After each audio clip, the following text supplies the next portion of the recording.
Hello guys, welcome back to my YouTube channel. আমি কুন্তল, তোমাদের fresh new mini blog.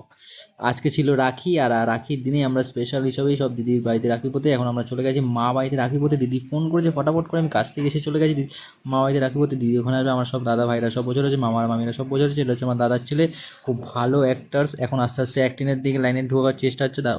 দাদাও cinema করে। এখন আমাদের রাখি স্পেশাল আছে, রাখির দিনে সব দিদি এখন রেডি করছে, সব রাখি পাখি নিয়ে এসছে, রাখি পরাবে। এখন সবাই আমরা ফটো ফটো তুলবো, একটু পরে আনন্দ হবে, সেই হই হুল্লোড় হবে। সেই একটা মজার মতো অনেকদিন পর একটা হই হুল্লোড় দিন, সেই একসাথে সব ভাই বোনেরা মিলে একসাথে একটা আড্ডা, সবাই মিলে একটা আনন্দের মতো আনন্দের একটা মুহূর্ত, সেই ফিলিং করা অনেকটাই খুব মজা লাগে। যে এই মুহূর্তটা আমরা সবসময় ফিল করে থাকি এবং সবসময় আনন্দ করে থাকি। যাচ্ছে এখন রাখি পড়ছে দাদা, রাখি পরে সেই রাখির দিনটা সত্যি মুহূর্তটা ভালো, যে দিদির হাত থেকে রাখি পরা মানে একটা সত্যি একটা বেস্ট একটা গিফট পাওয়া। এখন আমরা সব রাখি রাখি পরবো, একটা আনন্দ হবে। সেই মুহূর্তটা গুলো মনে করবো। এখন ছবি তোলার সেকশন চলছে, ছবি টবি তুলছে। এখন সেই মুহূর্তটা আমাদের আনন্দ হচ্ছে। এখন সেই মুহূর্তটা আমরা দাঁড়িয়ে, এখন আমরা রাখি পরে দিচ্ছে দিদিভাই।